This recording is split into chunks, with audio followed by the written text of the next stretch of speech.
Chapter 3. What happens when two people are trapped in a marriage neither wanted, each believing the other asked for it? This isn't a love story. This is about manipulation, survival, and discovering that the real enemy isn't the person sleeping 3 feet away from you. It's the man who put you both there. Stay until the end, because this story twists in ways you won't see coming. And drop a comment telling me if you could ever forgive someone who you thought betrayed you, even if you learned later they were innocent. Montana Territory, 1883. Sarah Brennan learned she was getting married the same day she learned her teaching contract had been revoked. Neither piece of news came with an explanation that made sense. 26 years old. Dark blonde hair always pulled back severe. Blue eyes that had learned to hide disappointment. Hands stained with chalk dust and ink from teaching crow children at the agency school for 3 years. 3 years of believing she was doing something that mattered. Agent Wesley Garrett delivered both announcements in his office at the Crow Agency. His desk positioned so the light fell on visitors' faces while his own remained shadowed. A businessman's trick. Sarah knew all about those. Her father had been a banker before the Panic of '73 destroyed him. "I don't understand," Sarah said, keeping her voice level. "My contract runs through June. It's only March." "The contract has a morality clause," Garrett replied, not looking at her. He shuffled papers that didn't need shuffling. "Recent reports suggest improper conduct." Sarah's stomach went cold. "What reports?"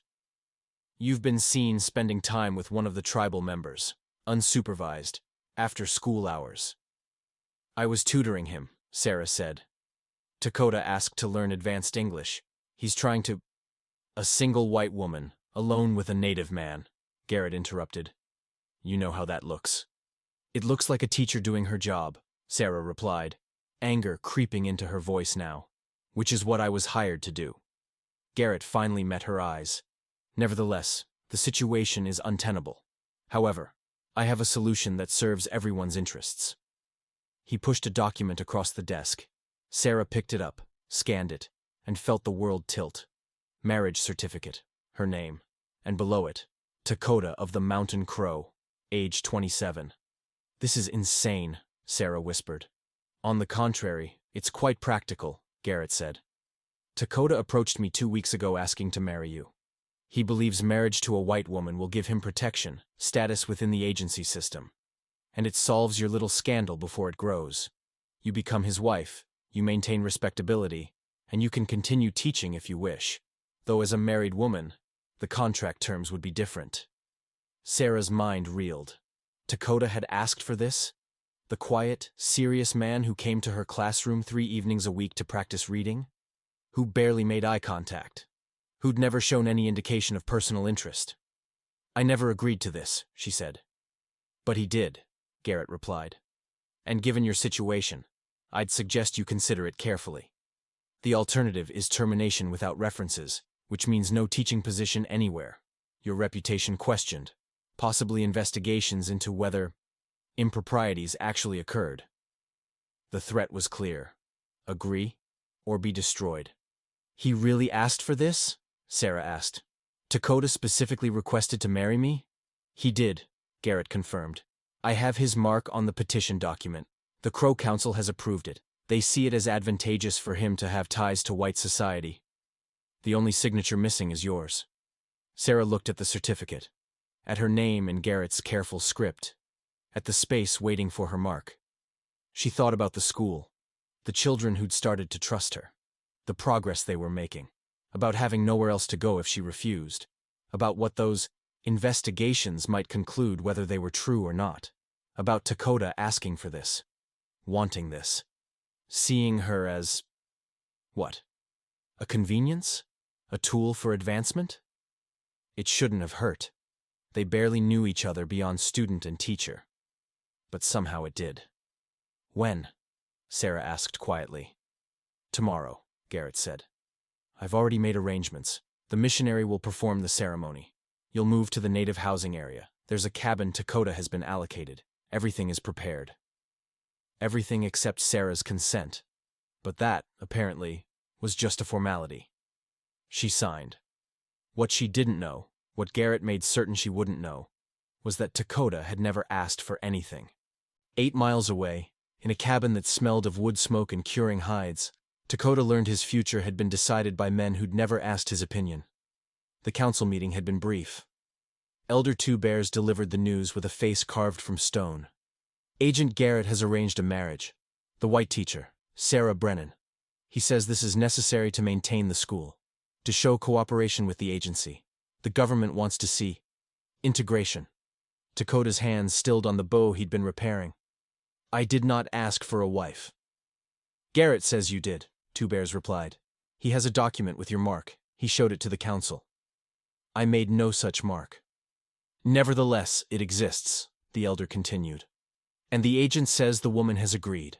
She requested this marriage for protection, for status. He says she wished to formalize the relationship you already have. Takota's jaw tightened. I have no relationship with her except as student. I go to learn English. Nothing more. That is not what Garrett claims, Two Bears said. He says there have been improprieties. That she is pregnant and needs a husband quickly. That you both want this. The words hit like arrows, lies, all of them. But if the agent said it, if he'd forged documents, if he'd convinced the council. Why would he do this? Takakota asked. What does he gain? Two Bears looked older in that moment, tired in a way that had nothing to do with years. Control, perhaps. Or maybe he simply enjoys the power of moving people like pieces on a game board. The reason matters less than the result. If you refuse, he will say you dishonored her and made false promises. There will be consequences for the whole tribe. If you agree, at least it keeps peace with the agency. And what does she think she gains from this lie? Takakota asked bitterly. Garrett says she wants security, that she asked him to arrange it, that she sees you as useful. The insult burned. Takakota had gone to those English lessons because Two Bears had asked him to, said someone needed to understand the white man's language better if they were to navigate the new world crushing down on them. He'd endured the stares, the whispers, the mockery from both sides. Warriors who saw him as collaborator. White settlers who saw him as savage pretending to civilization. And now this teacher thought she could bind him through marriage? Use him as some kind of shield? I will not do it, Takakota said. Then what? Two Bears asked. Garrett will retaliate, the school will close, the children lose their chance to learn, the tribe loses standing with the agency, and the woman. He will ruin her. Say you seduced and abandoned her. True or not, the damage will be done. Takakota stared at the half-repaired bow in his hands, at the simple life he'd built in the wreckage of the old ways, at the impossible choice being forced upon him. She agreed to this? He asked again. Truly agreed? So Garrett says. If she wanted this, if she'd actually chosen to trap him this way, then she was as much enemy as any soldier, but refusing would hurt people who'd done nothing wrong. The children, the tribe, even her, probably, though he felt little sympathy for someone who'd willingly entered into such deception. When? Takakota asked, tasting ash. Tomorrow. Tomorrow he'd be bound to a woman who saw him as a tool, who'd lied to officials and council alike, who thought she could manipulate him into this farce. He agreed because he had to, but he would make certain she understood exactly what kind of marriage this would be, one built on her lie and his resentment. Neither of them knew they were both victims of the same manipulation, that Garrett had forged Takota's mark on a false petition, that he'd lied to both of them, deliberately creating mutual distrust. That the marriage wasn't about protection or status or scandal, it was about power. And in 24 hours, two people who'd been given no choice would stand before a missionary and bind themselves to someone they believed had betrayed them. The trap was perfect, and it was about to spring shut. The ceremony took place in the agency chapel at noon.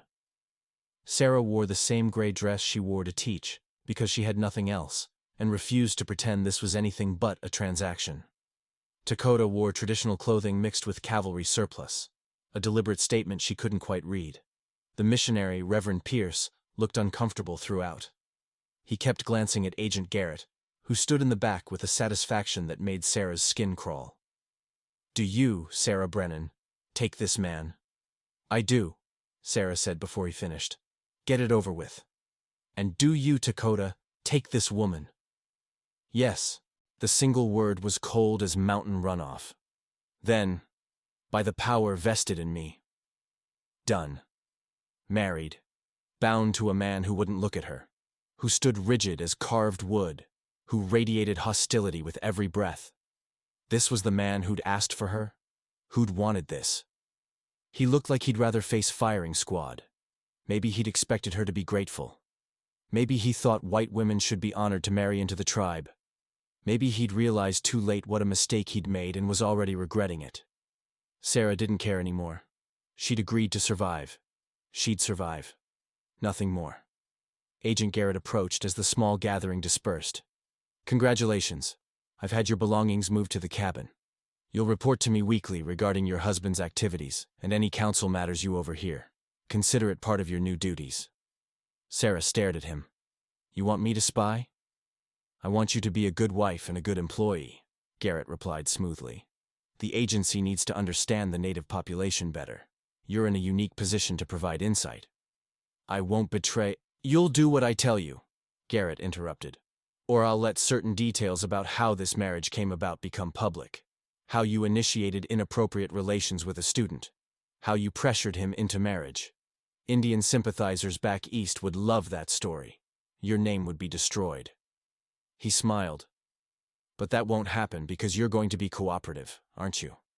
Sarah's hands were shaking. She hid them in her skirts. "Yes." "Excellent." Garrett tipped his hat. "Welcome to your new life, Mrs. Takakota." The cabin was small, single room, with a sleeping area separated by a hanging blanket, and a main space that held a table, 2 chairs, a fireplace, and very little else. Sarah's 3 crates of belongings sat near the door, unopened. Takakota was already there, standing by the window, looking out at nothing. "I'll sleep there," Sarah said, pointing to the screened area. "You can have the main room.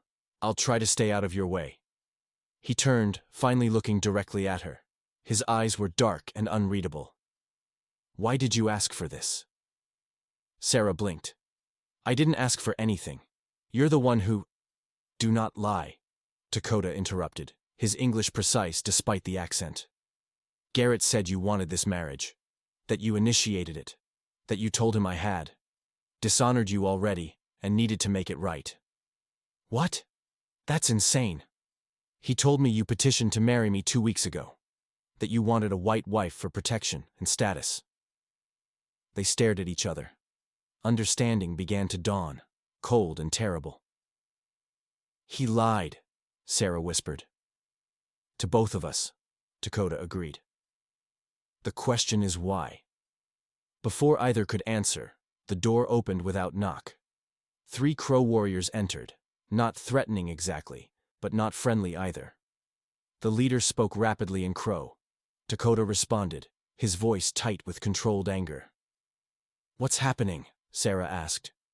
"They are here to make certain the marriage is complete," Takakota said. "It is custom. They will wait outside until morning. If the marriage is not consummated, it can be dissolved." Sarah's face flamed. "That's barbaric." "That is tradition," Takakota replied. "And convenient for Garrett, who no doubt told them to verify. If we do not—" He stopped. "It does not matter. We will give them what they came to hear." He moved to the screened sleeping area. After a moment, he shook out blankets, rattled the bed frame, made sounds that suggested exactly what they were supposed to suggest. Sarah stood frozen, humiliation burning through her. This was what her life had become. A sham marriage based on lies, with witnesses waiting outside to confirm a consummation that would never happen. After a few minutes, Takakota emerged. "They will believe it. They will report to Garrett that the marriage is valid. And then we determine what he actually wants." "He wants me to spy," Sarah said quietly. "To report on you, on the council, on everything I hear. He threatened to destroy my reputation if I don't." Takota's expression darkened. He told the council you were with child, that I had dishonored you. He said if I refused the marriage, you would testify that I forced myself on you. He made me. He stopped. He made me believe you were enemy. And he made me believe you wanted this, Sarah finished, that you asked for me specifically. They were quiet for a moment, the weight of Garrett's manipulation settling over them like smoke. Why go to such lengths? Sarah asked. What does he gain from forcing us together? Control, Takakota said. Over you, because you are bound to the tribe now and must obey him or face ruin. Over me, because I am bound to you and must cooperate with the agency or risk your position. And perhaps, he frowned, perhaps he wants someone inside the tribe who reports to him. Someone married into it, who has access to councils and conversations. Someone he can threaten. Me, Sarah said. You, Takakota agreed. I am sorry. I should not have agreed. I should have refused and accepted the consequences. I should have too, Sarah replied. But we both chose survival over dignity. I suppose that makes us cowards. It makes us human, Takakota said. But now we must decide. Do we play his game? Or do we find another way? Sarah looked at this man she'd been bound to through lies and manipulation. This stranger who'd been as trapped as she was. Who looked at her now without the hostility from earlier. Just exhaustion and something that might have been respect. I won't spy for him, she said. I won't betray you or your people. Then, he will destroy you. Probably, Sarah agreed. But I'd rather be destroyed on my own terms than become his creature. Something shifted in Takota's expression. You are not what I thought. Neither are you, Sarah replied. Outside, the warriors settled in to wait through the night.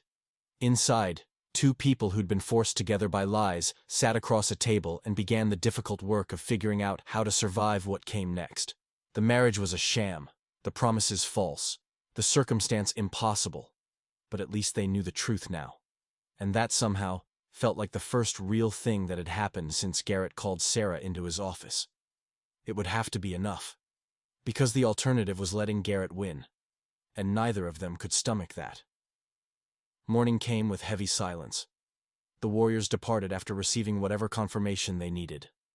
Sarah and Takakota maintained careful distance, moving around each other like dancers who hadn't learned the steps, each afraid of accidental contact. Sarah went to the schoolhouse.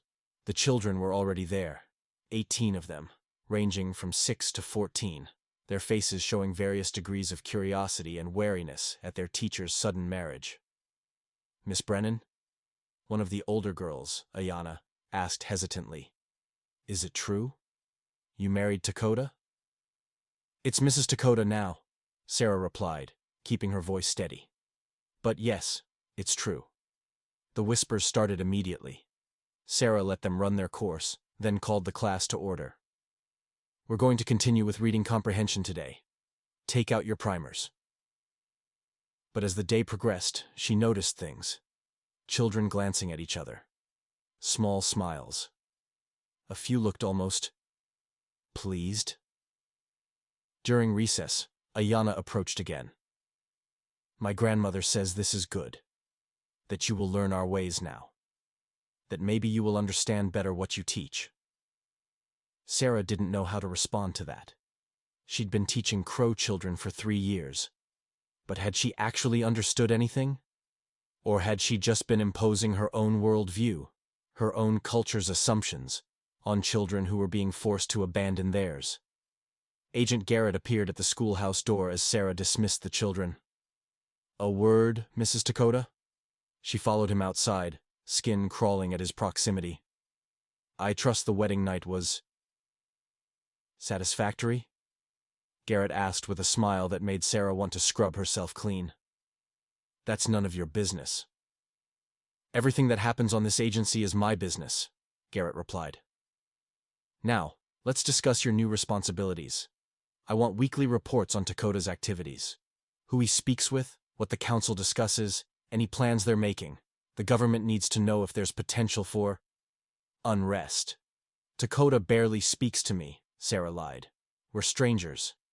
Then get to know your husband, Garrett said. Pillow talk can be very revealing. Sarah's stomach turned. I won't do this. Garrett's expression hardened. Then I'll be forced to investigate certain allegations more thoroughly. Perhaps bring in federal authorities. You know how territorial courts view white women who consort with natives. Even with marriage certificate, there are ways to paint a very ugly picture. The threat was clear. Cooperate or be destroyed. I need time, Sarah said. He doesn't trust me yet.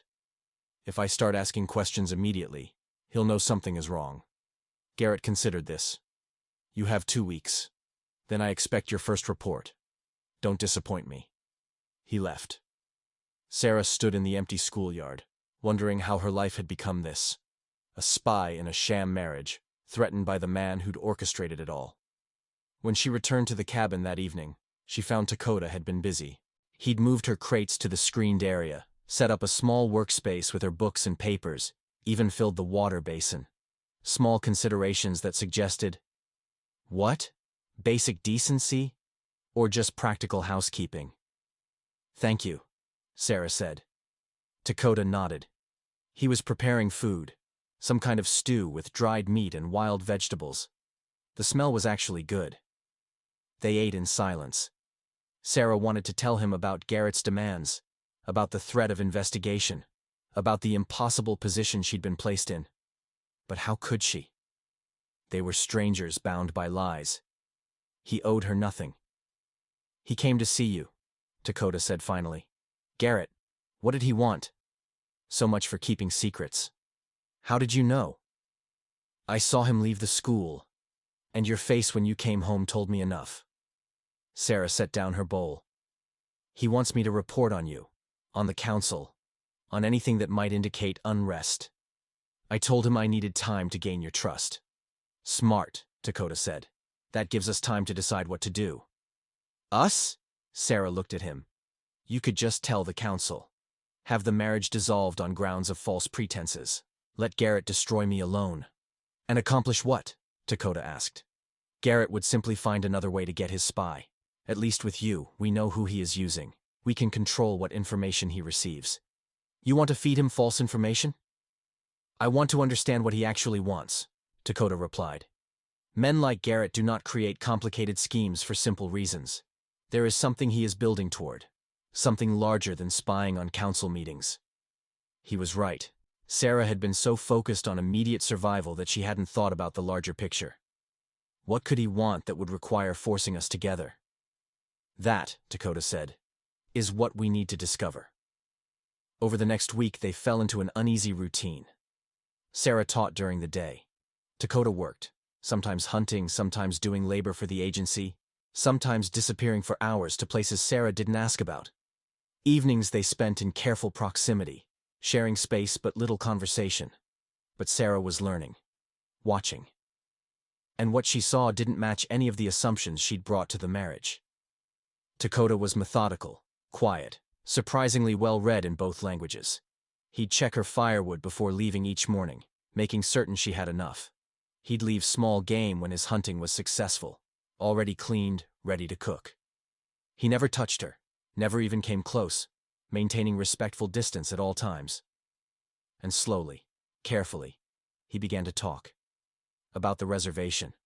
About how the Crow had been forced onto smaller and smaller land. About the government policies designed to destroy their culture under the guise of civilization. About the tension between those who wanted to resist and those who advocated adaptation. About how men like Garrett held power over life and death through control of food rations, medical supplies, and the arbitrary enforcement of rules. The council is divided, Takakota said one evening. Some believe cooperation is the only way to survive. Others see cooperation as slow death. Garrett uses this division, encourages it. Weak people are easier to control.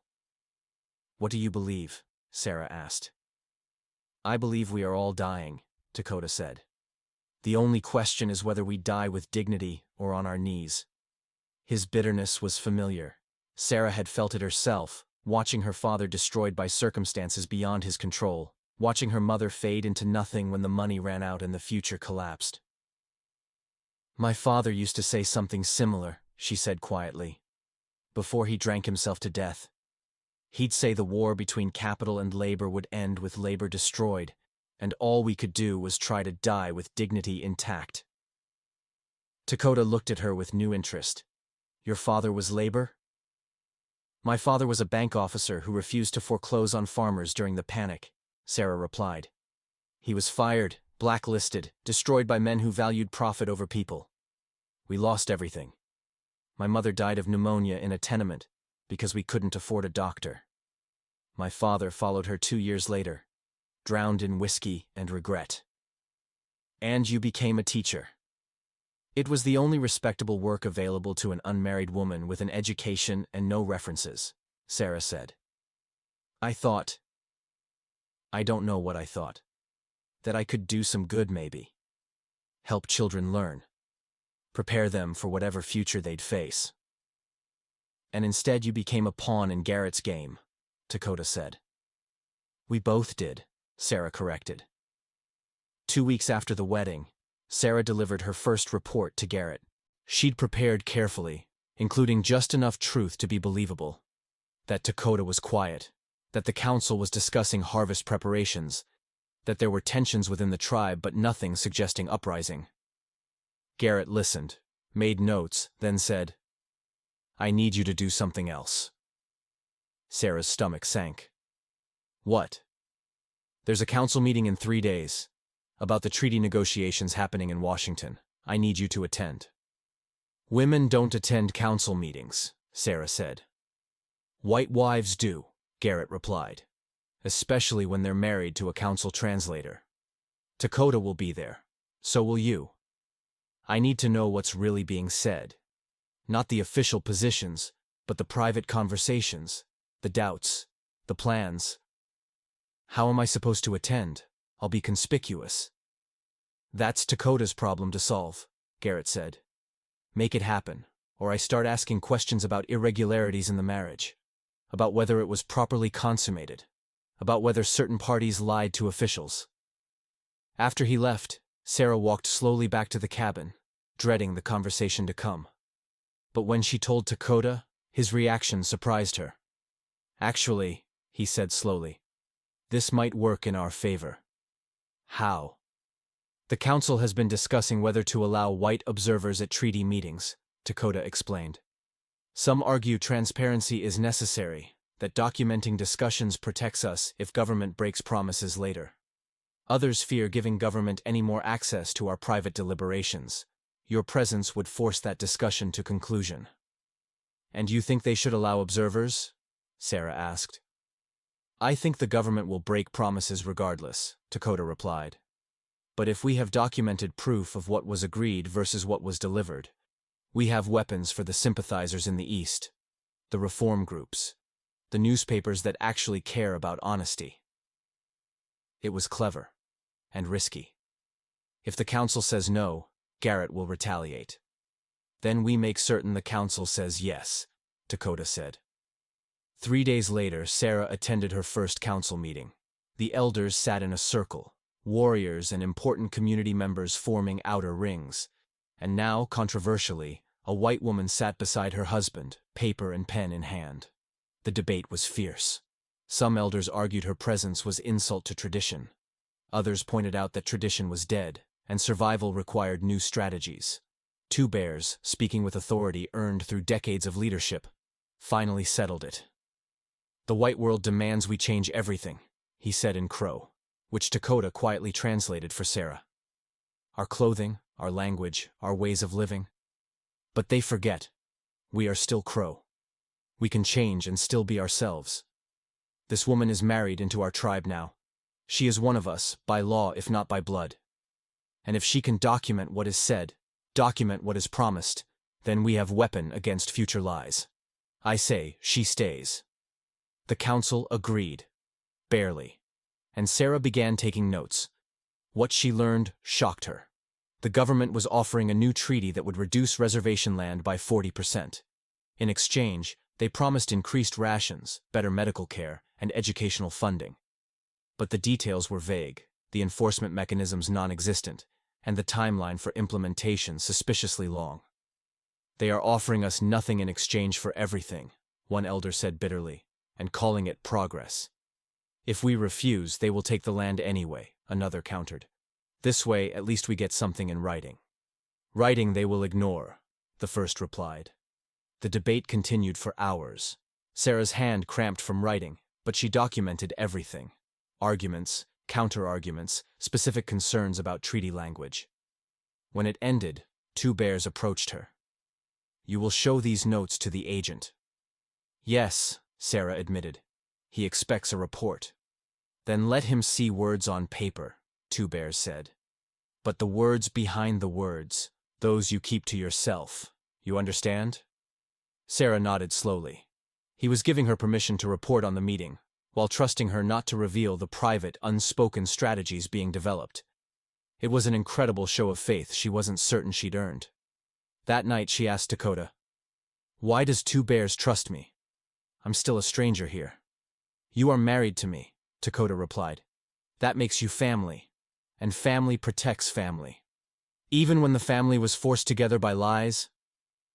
"The marriage was lies," Takakota said. "What we choose to do within it, that is truth." It was the kindest thing he'd said to her. Sarah held on to it like a lifeline. When she delivered her report to Garrett, she included the council meeting notes, carefully edited to remove anything truly sensitive. Garrett read them with satisfaction. "Excellent work. See? You can be useful.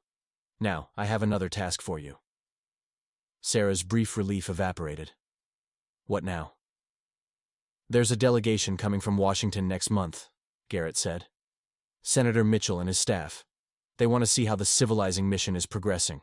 I need this visit to go smoothly, which means I need the tribe cooperative, presentable, and grateful for government generosity."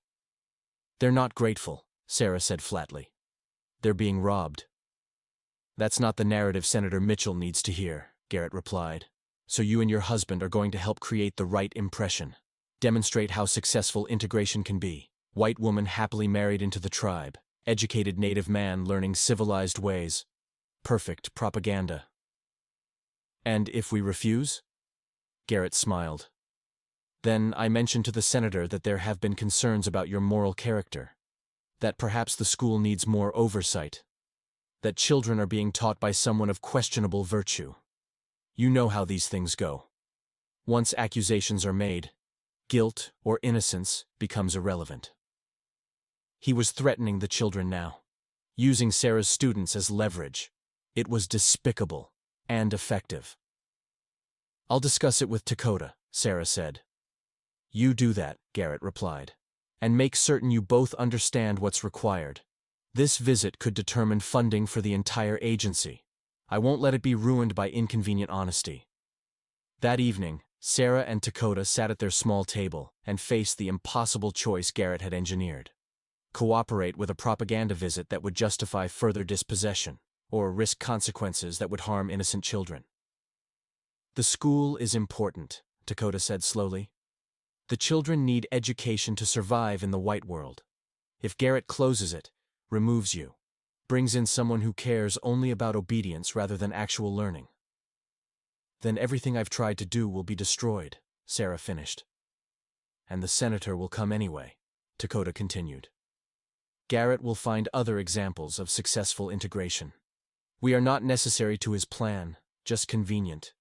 If we refuse, he replaces us, and nothing changes except we lose what little power we have." "So we become his performing animals," Sarah said bitterly. "We become strategists," Takakota corrected. "We show the senator what Garrett wants him to see. But while doing so, we find ways to make truth visible to those who have eyes to see it." "How?" "I do not know yet," Takakota admitted. "But we have a month to discover how to comply with his demands while undermining his intentions." It was barely a plan, but it was better than surrender. Over the following weeks, something shifted between them. The forced proximity combined with shared purpose created a strange intimacy. They talked more. About the school, about tribal politics, about the larger forces crushing down on both their worlds. Sarah learned about Crow history, about the way of life that had been destroyed, about the constant daily humiliation of living under agency control. Takakota learned about Sarah's past, about the brutal education in human cruelty she'd received watching her family destroyed, about her complicated feelings toward teaching children to adapt to a system she knew was designed to exploit them. And slowly, carefully, they learned to read each other's silences, to understand unspoken communication, to function as the partners Garrett had tried to force them to be, but on their own terms, for their own purposes. Sarah began eating meals with Takota's extended family sometimes, learning Crow words, understanding customs she'd only observed from outside before. The women gradually accepted her presence, not warmly, perhaps, but without active hostility. She was the white teacher who'd married one of their own, who documented council meetings, who seemed to be actually trying rather than simply imposing her worldview. It wasn't trust. Not yet. But it was possibility. And then everything changed again. The senator's visit was scheduled for the last week of April. But 2 weeks before his arrival, Sarah discovered something that made Garrett's entire manipulation finally make sense. She'd been organizing school supplies in the agency storehouse when she overheard Garrett talking with another official, someone from the Bureau of Indian Affairs named Harris. "The senator's visit is critical," Harris was saying. "If we can demonstrate successful integration at this agency, we can use it as justification for expanding the allotment program. Break up the communal lands, give individual parcels to cooperative families, and open the surplus to white settlement." "The Crow will never agree to allotment," Garrett replied. "They know it means losing most of the reservation." "They will if we present the right incentives," Harris said. "Or the right threats. That's where your demonstration becomes useful. Show the senator a perfect example of integration. White woman and native man building a successful life together. Proof that civilization works. Then we can argue that those who resist integration don't deserve to hold land communally." Sarah's blood went cold. She pressed closer to the wall, straining to hear. "And if the example isn't perfect?" Garrett asked. "Then we use that too," Harris replied. "Failure of integration justifies more aggressive policies. Either way, we win. But success is cleaner, easier to sell to the reform crowd." They talked logistics for a few more minutes, then left. Sarah remained frozen, understanding finally clicking into place. Garrett hadn't forced her and Takakota into marriage to create a spy. That was just a bonus. The real goal was to create a propaganda tool, living proof that integration worked, that cultural destruction was progress, that natives could be civilized through marriage to whites. And if the marriage failed, if Sarah or Takakota acted out, that failure would be used to justify even harsher policies. They'd been made weapons against Takota's own people. And Sarah was the trigger. She ran back to the cabin, arriving breathless. Takakota looked up from the bow he was repairing, immediately reading her distress. "What happened?" Sarah told him everything. As she spoke, she watched his expression go through shock, understanding, and finally cold rage. "Allotment," he said when she finished. "They want to destroy communal ownership, divide us so we are weak, then take everything that remains." "And we're the excuse," Sarah said. "If we play the happy integrated couple for the senator, we help them justify it. If we don't, they use our failure to justify force. Either way, your people lose." Takakota was silent for a long moment. "We need to tell the council." That evening, an emergency council meeting convened. Sarah and Takakota presented what they'd learned. The elders listened with expressions ranging from resignation to fury. "So we are trapped," one elder said finally. "If we cooperate, we help them destroy us slowly. If we resist, they destroy us quickly." "There must be another way," Takakota insisted. "What way?" another elder asked. "We are ants beneath their feet. They will step where they want, and we will be crushed regardless." Two Bears held up his hand for silence. "Perhaps there is a third path. Not cooperation, not resistance, but revelation." "I don't understand," Sarah said. "You documented our council meetings," Two Bears explained. "You wrote down what was said, what was promised, what concerns were raised. This was for later proof of broken promises. But what if we use those documents now? during the senator's visit. Takakota leaned forward. Expose the truth while they are trying to hide it? Exactly, Two Bears said. Let the senator hear from the agent what wonderful progress we are making, how civilized we are becoming, how grateful we are for government kindness. And then, when he is feeling satisfied, when his guard is down, we show him the reality. The documents proving his policies are lies, the evidence of manipulation and coercion, the truth he came here not to see. He won't care, another elder said pessimistically. White officials never care. Perhaps, Two Bears agreed. But he will have to acknowledge it, in front of witnesses. And that acknowledgement can be used by others who do care. The reform groups Sarah mentioned, the newspapers, the lawyers who fight for native rights. It was audacious, dangerous, and possibly their only real option. If we do this, Takakota said slowly, Garrett will retaliate. Against all of us, but especially against Sarah. She is his leverage. When he loses control of the situation, he will try to hurt her to regain it. I know, Sarah said. Her voice shook, but she steadied it. I'll take that risk. The council should vote, Two Bears said. This decision affects everyone. The vote was close, but ultimately the elders agreed. They would play Garrett's game until the moment came to reveal the truth behind it, and Sarah would be at the center, both as propaganda tool and as witness to its falseness. The next 2 weeks were tense with preparation. Sarah gathered and organized every document from the council meetings. Takakota worked with other tribal members to prepare testimonies, carefully worded statements that could be delivered if opportunity arose, and Sarah continued attending school, maintaining the illusion that nothing had changed while the school children watched with the sharp awareness of people who'd learned young that adult plans usually meant pain. Ayanna approached her after class one day. The other children say something is going to happen, that the council is planning something when the white chief comes to visit. Sarah should have lied, should have protected the plan. But looking at this girl's serious face, she couldn't. Yes, she said quietly. We're going to try to tell the truth. The real truth, not the story they want us to tell. Will it help? Ayanna asked. I don't know, Sarah admitted. But doing nothing definitely won't help. My grandmother says you are brave, Ayanna continued. She says most white women would have left by now, would have refused to stay married to Takakota after learning about the lies. Where would I go? Sarah asked. And why would I leave? This is... She stopped, surprised by her own words. This is home now. It was true. Somewhere in the chaos of forced marriage and political manipulation, the cabin she shared with Takakota had become home. The community that had initially viewed her with suspicion had become familiar. The work of teaching and documenting and fighting back had become purpose. She'd been forced here by lies. But she was staying by choice. When Senator Mitchell's delegation arrived, the agency had been transformed. Buildings freshly painted, children in new clothes, food supplies suddenly abundant. Everything calculated to present the impression of prosperous, cooperative civilization. The senator himself was younger than Sarah expected, perhaps 40, with politician's hair and practiced smile. He toured the agency with Garrett beside him, asking questions that Garrett answered with smooth reassurance.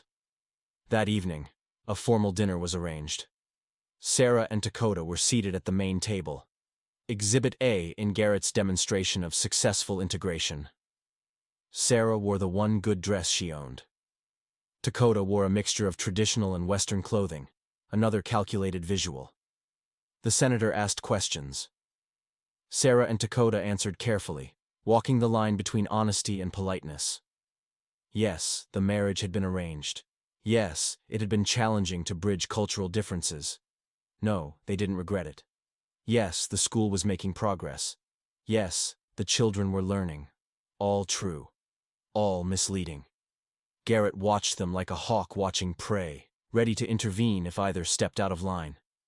After dinner, Mitchell gave a speech about the noble cause of civilizing native peoples, about how integration and education would save them from extinction, about how the government's benevolent policies were creating a better future for everyone. Sarah's hands clenched under the table. Takota's expression remained perfectly neutral, but she could feel the tension radiating from him. When the speech ended, two bears stood. "Senator Mitchell, if I may?" Mitchell looked surprised but pleased. "Of course. Please speak. You have seen our children learning, our people adapting. You have eaten at our tables and seen our progress." Two bears paused. "But there is something else you should see before you return to Washington. Something that will help you understand what your policies truly accomplish." Garrett stood abruptly. "This isn't necessary." "It is very necessary," Two Bears interrupted. "The senator came to see truth.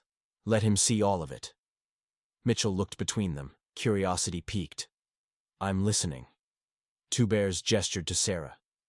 "Mrs. Takakota has been documenting our council meetings, recording what is discussed, what is promised, what concerns we raise.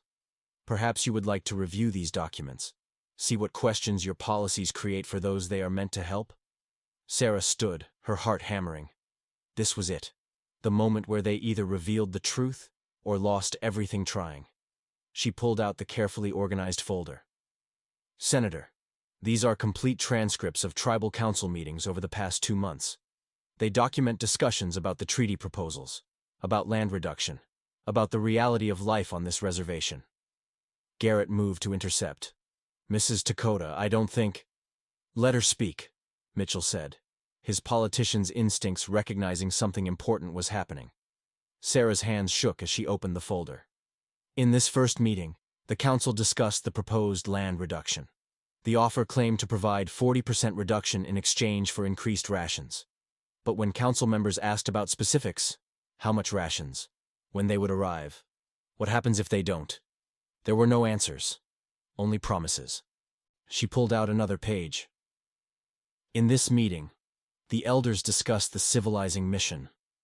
They talked about how children are punished for speaking their own language at school, how traditional practices are banned, how families are separated when they don't cooperate. And they asked, is this civilization or is this destruction?" Mitchell's expression was shifting from curiosity to discomfort. Garrett looked murderous. "Mrs. Takakota," the senator said carefully, "Agent Garrett has assured me that all policies are implemented with the natives' best interests." "Have you seen the ration supplies?" Takakota interrupted, standing beside Sarah. "Have you seen the medical supplies that are promised but never arrive? Have you seen children go hungry while agent warehouses remain full?" "That's preposterous," Garrett burst out. "These people are lying to—" "Documented," Sarah said, pulling out more papers. "Supply manifests signed by your office, Agent Garrett, showing quantities received, and separate documents showing quantities distributed. The numbers don't match. They never match." Mitchell took the papers, actually reading them. His face went carefully blank, the expression of a politician realizing he'd walked into a situation more complicated than advertised. "Where did you get these documents?" he asked quietly. "I'm married to a council translator," Sarah replied. "I have access to both tribal records and agency paperwork, and I've been keeping very careful notes about discrepancies." "This is slander," Garrett said. "These documents have been altered, taken out of context." "They're dated and signed," Sarah interrupted. "Many by you. Would you like me to explain each one in detail?" The room had gone silent. Everyone watching the confrontation between Sarah and Garrett, between documented truth and practiced lies. Mitchell set the papers down. "Agent Garrett, perhaps you could explain these discrepancies?" "There are always accounting irregularities in frontier operations." "That's not what I asked," Mitchell said sharply. "I asked you to explain why supply manifests show double the rations being delivered compared to what tribal records indicate was distributed." Garrett's face flushed. "The natives are lying—" "The documents have your signature," Mitchell repeated. The senator turned to Two Bears. "I came here to see successful integration. Instead, I find evidence of mismanagement, possible corruption, and a situation far more complicated than I was led to believe. This requires investigation." "Investigation won't feed hungry children," Two Bears replied.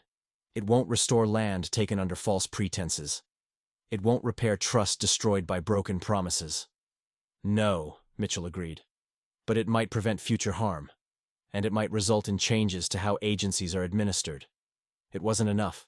It was never going to be enough. But it was something. Acknowledgement, at least, that the system wasn't working as advertised. That night, after the senator and his delegation retired, Garrett came to the cabin. He didn't knock, just entered, his face contorted with rage. "You've destroyed everything," he said to Sarah. "Do you understand what you've done?" "I told the truth," Sarah replied, standing her ground even though her heart was racing. "Which is more than you've done since I arrived." "The truth?" Garrett laughed bitterly. "The truth is that these people are dying, and nothing you do will save them. All you've accomplished is making me look incompetent to my superiors, and for that, you'll pay." "Get out of our home," Takakota said, moving between them. "Your home?" Garrett sneered. "This cabin belongs to the agency. This marriage exists because I created it. Everything you have, everything you are, exists at my discretion." "Not anymore," Two Bears said from the doorway, entering with two other elders. "The senator has asked to speak with council tomorrow, without you present. He wants to hear directly from us about agency operations." Garrett spun to face them. "You have no authority." "We have a visiting senator willing to listen," Two Bears interrupted. "That is all the authority we need." For a long moment, Garrett looked like he might resort to violence. Then he took a breath, visibly controlling himself. "This isn't over," he said. "Mitchell will leave, investigations will stall, nothing will actually change. And when that happens, when reality settles back to normal, I'll still be here. And so will you." He left, but the threat hung in the air like smoke. "He's right," Sarah said quietly. "Mitchell might listen, might investigate, but Garrett controls everything here. He can make our lives impossible." "Then perhaps," Two Bears said thoughtfully, "it is time for some of us to leave, to go to Washington ourselves, to tell our story directly to those who can actually force change." "The Bureau won't allow it," Takakota said. "The Bureau doesn't need to allow it," Two Bears replied. "We are not prisoners. We are American citizens living on our own land. We can travel if we choose." "With what money?" another elder asked. "How do we reach Washington with no resources?" "I have resources," Sarah said slowly. "Not much, but some. And I know people. My brother's friends at newspapers, reform groups I've written to. If we can get there, I can get the story told." Everyone looked at her. "You would do this?" Two Bears asked. "Leave the agency, give up the school, risk everything to carry our case to Washington?" Sarah looked at Takakota, at the man she'd been forced to marry, who'd become partner and friend and something more she was afraid to name, who looked back at her now with an expression she couldn't read. "Yes," she said. "I would do this." "Then we have much to plan," Two Bears said. The next 2 weeks were a blur of secret preparations. Mitchell's investigation was indeed superficial. A few interviews, some document reviews, promises of looking into matters. Then he left, taking his delegation and any immediate pressure on Garrett with him. But behind the scenes, a different plan was taking shape. Two Bears would travel to Washington with Takakota as translator and Sarah as documentation keeper. They'd carry the transcripts, the supply manifests, the evidence of corruption and broken promises. They'd meet with reform groups, newspapers, sympathetic politicians. They'd tell the story Garrett had tried to hide. It was dangerous. Garrett would retaliate against those who stayed. He might even try to prevent them from leaving. But doing nothing guaranteed slow destruction. The night before they planned to leave, Sarah sat with Takakota outside the cabin, watching stars emerge in the darkening sky. "When this started," she said quietly, "I hated you. I thought you'd asked for this marriage, that you'd chosen to bind yourself to someone who couldn't refuse." "I thought the same of you," Takakota replied. Garrett's lie worked perfectly. We each saw the other as enemy. "And now?" Takakota was quiet for a moment. "Now I see someone who stayed when she could have left, who fought when she could have surrendered, who chose alliance with people who owe her nothing." "You owe me nothing too," Sarah said.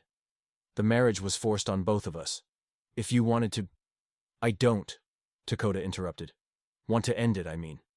He paused. "The marriage began as a lie. But what we've built within it, That's truth. That's choice. And I choose to stay in this bond if you will have me. Sarah's throat tightened. I choose to stay too. He reached for her hand in the darkness. She took it. When we return from Washington, Takakota continued. If we return, things will be different. Garrett will be gone or we will be. The agency will change or we will fight until it does. Nothing is certain. Nothing ever was, Sarah replied. They left before dawn, taking back routes to avoid agency patrols. The journey to Washington took weeks. By horse to the railroad, by train across the country. Each mile carrying them further from the only home Sarah had known in 3 years, and deeper into a city that would view them as curiosities at best, threats at worst. But they went anyway, because some fights are worth the cost. In Washington, Sarah discovered her brother's newspaper contacts were real and willing to listen. The reform groups she'd written to welcomed them. And slowly, painfully, the story began to spread. Not as Garrett had told it. Not as propaganda for integration. But as the truth. Indigenous people being robbed under the guise of civilization, held captive through control of supplies, manipulated through corruption and lies. Articles appeared. Questions were raised in Congress. Investigations, real ones this time, were launched. It wasn't enough. It was never going to be enough to undo the damage of a century of broken promises. But it was something. 3 months after they left Montana, they received word that Agent Garrett had been removed from his position pending investigation into financial irregularities. It wasn't justice, but it was accountability. We can go home, Two Bears said. And they did. The agency had changed in their absence. New administrator, stricter accounting, more oversight. The rations were still inadequate. The land still too small. The future still uncertain. But it was better. Marginally. Incrementally better. Sarah returned to the schoolhouse. The children greeted her with careful smiles. Asking questions about Washington she answered as honestly as she could. And she returned to the cabin she shared with Takakota.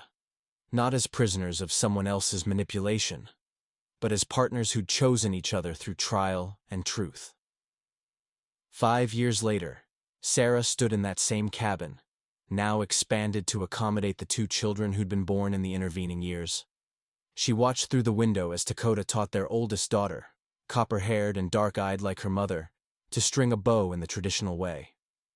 The marriage had been built on lies, but they'd torn down that foundation and rebuilt on truth, on choice, on the stubborn refusal to let someone else's manipulation define their lives.